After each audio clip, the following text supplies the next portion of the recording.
Já estamos recebendo aqui a Cláudia Furtado, que é professora do curso de contabilidade lá na Unifeb e também é diretora na Mosman Contabilidade. Aproveito para mandar um abraço aí para o nosso glorioso Itamar Mosman. Um abraço, Itamar, torcedor do Carlos Zenon, sabia, né? Sim, com certeza. Que é o torcedor do Carlos Zenon, nosso Itamar Mosman. Eu acho que ele já foi, não, ele não foi presidente do Carlos Zenon. Ele foi diretor, aquele jogo dos 100 anos, ele estava como presidente ou... Ele era financeiro naquele jogo. Ele era o financeiro naquele jogo dos 100 anos. Ele tem uma capacidade muito forte de buscar recursos.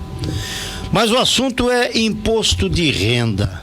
Tudo bem, Cláudia? Bom dia. Tudo certo? bem, bom dia, ouvinte, bom dia, Dirley, bom dia, turma da equipe aqui de vocês. Prazer novamente estar aqui com vocês para discutir um pouquinho sobre imposto de renda.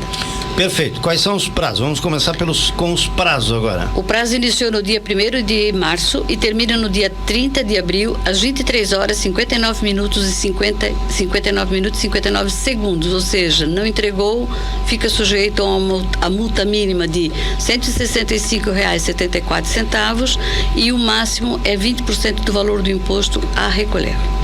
Aquela tradicional pergunta, quem tem que declarar? Esse ano tem uma novidade com relação à obrigatoriedade de declaração de imposto de renda. As demais 7 questões que nós tínhamos para poder elencar a obrigatoriedade permaneceram, mas foi criada uma a mais. Este ano tem que declarar imposto de renda quem teve rendimento superior a R$ 28.559,70, quem teve rendimentos isentos e não tributados, igual ou superior a R$ 40 mil. Esse é um cuidado que a gente sempre alerta aos nossos contribuintes, porque isento e não tributado, e tributado exclusivamente na fonte, engloba o quê? Engloba os informes as rendas que a gente obteve nas aplicações financeiras, poupança, o nosso 13º salário, quem é assalariado, também quem é aposentado com mais de 65 anos tem um valor de parcela isenta. Então tudo isso soma nessa parcela. Então não basta você olhar um informe, você tem que olhar o contexto de toda a sua declaração. Outra situação é que se você vendeu bens bens e direitos durante 2020 e teve que pagar algum imposto de renda na fonte, ou seja, teve ganho de capital. Se você é produtor rural e recebeu um valor superior a R$ 142.848,50 de receita bruta, também tem que declarar. A outra situação é que se você vendeu um imóvel residencial e você pode optar em fazer a isenção em adquirir um outro imóvel residencial em até 6 meses, ou seja, é prazo prescricional. A partir do momento que você disse que você vai comprar outro residencial, você tem 6 meses. Se você deixar passar esse prazo, você vai fazer a apuração do ganho de capital. Se você passou a condição de residente no Brasil e permaneceu nesta condição até dia 31 de dezembro. E o novo ápice que nós temos agora é o auxílio emergencial. O auxílio emergencial foi criado através da Lei 13.982 em 2020 e o governo disse que todas as pessoas que tinham rendas inferiores a R$ 22.747,76 poderiam se habilitar a receber o auxílio emergencial. E aí as pessoas não se atentaram a isso, porque na hora de fazer o cadastro, lá dizia bem claro: se você em 2018 recebeu valores superiores a R$ 28.559,50, você não poderia fazer a tua opção. E quem fez, automaticamente o sistema liberou e as pessoas receberam. Como as pessoas receberam e estavam com a renda superior a R$ 22.847,76, agora na hora de fazer a declaração de imposto de renda vão ter que fazer a declaração, mesmo que não tenha alcançado o R$ 28.559,70, como eu falei no início. Então é uma outra situação. Quem recebeu o auxílio emergencial, cujo rendimento bruto de 2020 foi superior a R$ 22.847,76, tem que fazer a declaração de imposto de renda. Por quê? Porque além desse valor de R$ 22.847,76, mais o rendimento que ela recebeu do auxílio emergencial é tributável, e aí automaticamente tem.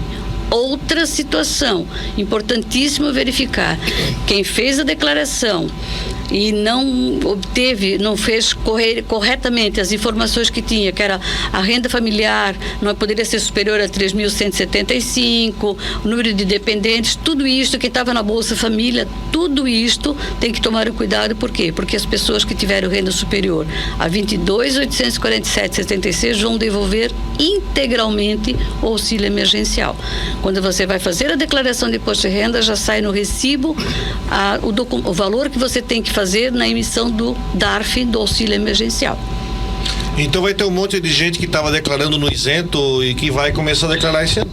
É que, na realidade, a declaração de isento, ela não existia mais. Você tinha essas obrigatoriedades desses 7, mais esse 8 que acrescentou. Se você não se elencava em nenhum desses, você não precisava fazer a declaração de imposto de renda. Deixava, não existia mais a declaração de isento. Mas esse ano, além de 28.559,70, que era o limite máximo para você declarar, e as outras situações, que eram 40 mil, a venda de bens e direitos durante 2020, outros que a gente já elencou, tem essa do auxílio emergencial, 22.847,76. Tem que declarar imposto de renda. A questão das deduções, mudou alguma coisa? Não, deduções permaneceram as mesmas. Despesas médicas, a educação ficou com 3.561,50. Cada dependente, você pode abater 2.275,08. Essas não mudaram na realidade.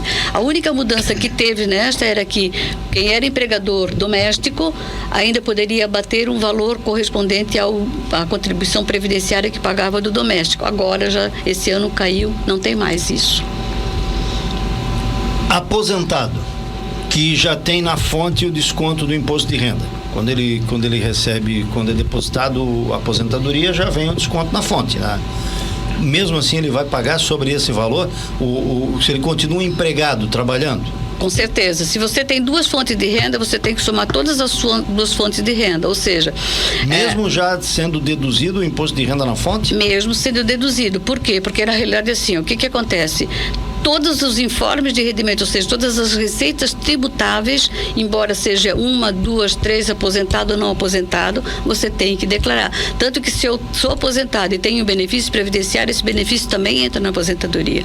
Então não existe, todos os rendimentos tributáveis, não existe idade para aposentadoria, diferente de você poder, eu estou dispensada de votar, eu tenho 70 anos, tenho 65 anos, não preciso mais votar. E isto é uma condição da lei eleitoral, mas a lei tributária não existe idade.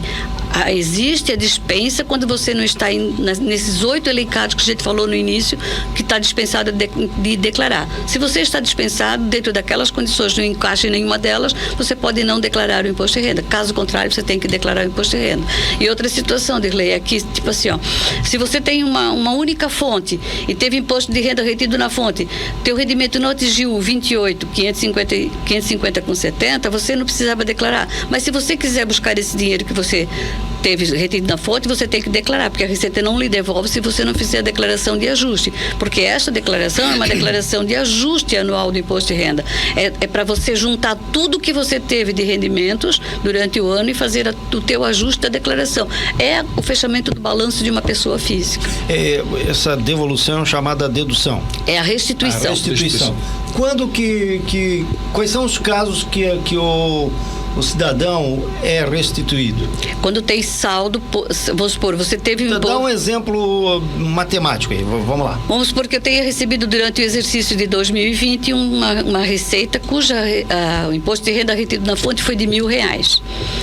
Esse valor de R$1.000, na época meu empregador que fez essa retenção de R$1.000, ele não tinha as minhas despesas médicas, ele não tinha as minhas despesas com plano de saúde. Então, lancei minha despesa médica, lancei meu plano de saúde, eu lancei a educação, ao invés de eu tinha retido R$1.000, eu posso receber de volta esse R$1.000 montante pelas minhas despesas médicas, pelas minhas despesas de plano de saúde, ou de repente, naquele valor que eu declarei de despesas médicas, plano de saúde, salário de educação, eu tenho um abatimento e vou receber R$800 de volta. Então, quer dizer, é a compensação de imposto que você faz com relação ao plano de saúde, com relação à tua despesas médicas, a educação que não está com o empregador, com aquela pessoa que está te pagando o teu salário, e faz o cálculo, porque não, no mês a mês, no nosso dia a dia, o que é que o empregador faz? Ele pega o teu salário bruto, menos o teu INSS descontado, joga na tabela e desconta o imposto de renda na fonte, para depois você ou restituir ou compensar o pagamento se faltar. Tem aquela questão também que é importante a gente falar sobre imposto de renda, que é o pessoal que quer fazer aquela doação pro FIA. Com certeza, é o Instituto da Criança e do Adolescente e do Idoso, isso é muito importante, tá? A gente tem, isso é um aspecto cultural nosso aqui da nossa cidade.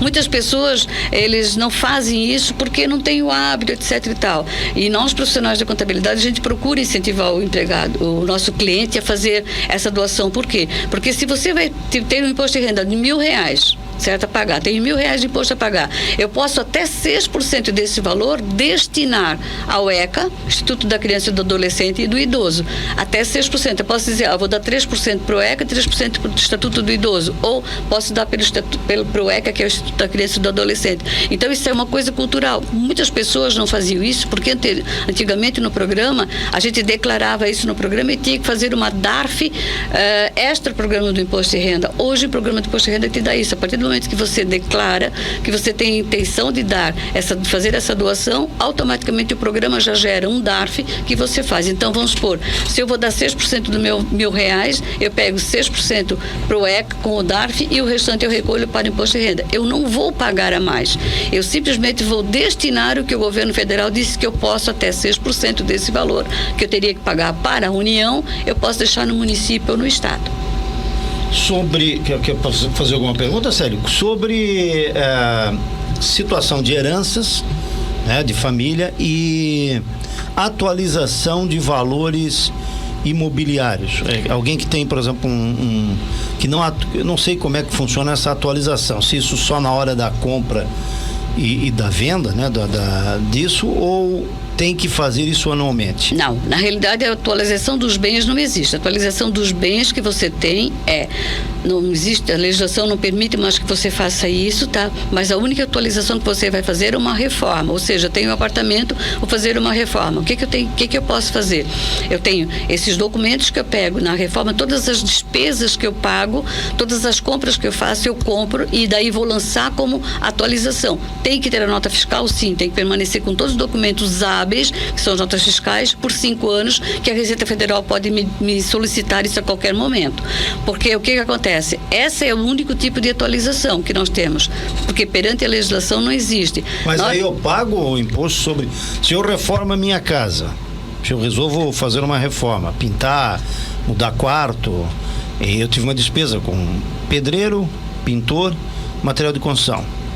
Eu tenho que guardar essas notas e depois isso vai beneficiar na minha declaração de imposto de renda, ou vou ter que pagar sobre isso? Não, na realidade o que acontece? Você só vai reformar se você tiver caixa para poder usar o dinheiro para reformar. Sim. Então você tem que pagar, você teve dinheiro. E esse dinheiro você vai aumentar o teu patrimônio e diminuir do teu caixa da tua pessoa física. Porque toda pessoa física tem um caixa. Tu recebes R$30.000, tu tens um valor de despesas de R$15.000, te sobra R$15.000 e automaticamente isso é uma situação, é o caixa da empresa. Beneficiário ele só vai quando você vai fazer a venda desse imóvel, quando tu tinha ele por R$10.000 e tu atualizasse ele com mais 5, ficou com 15.000, então tu vais pagar menos imposto na hora da venda desse imóvel.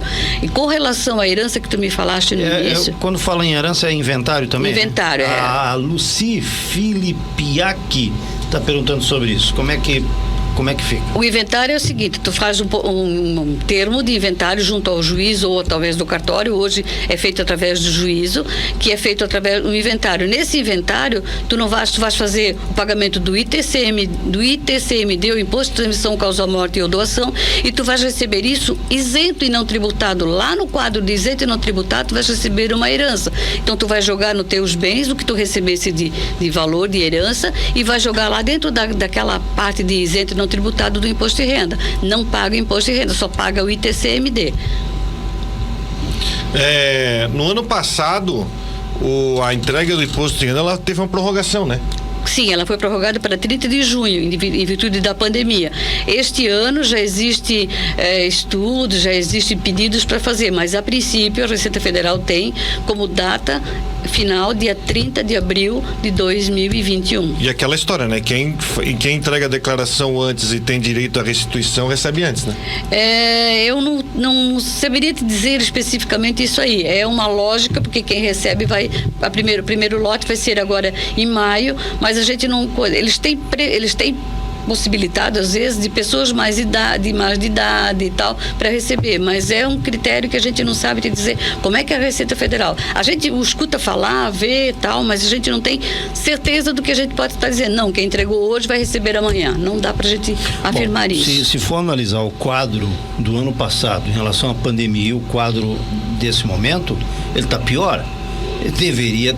Nós deveríamos ter aí que esse tempo de declaração fosse estendido. Ano passado nós fomos até quando? 30 de junho. 2 meses de Isso. Eu não sei se vai... eu não sei, já existe um estudo, já existe um pedido na Câmara para poder fazer essa prorrogação, mas a princípio a gente não pode afirmar nada porque não tem nada de concreto.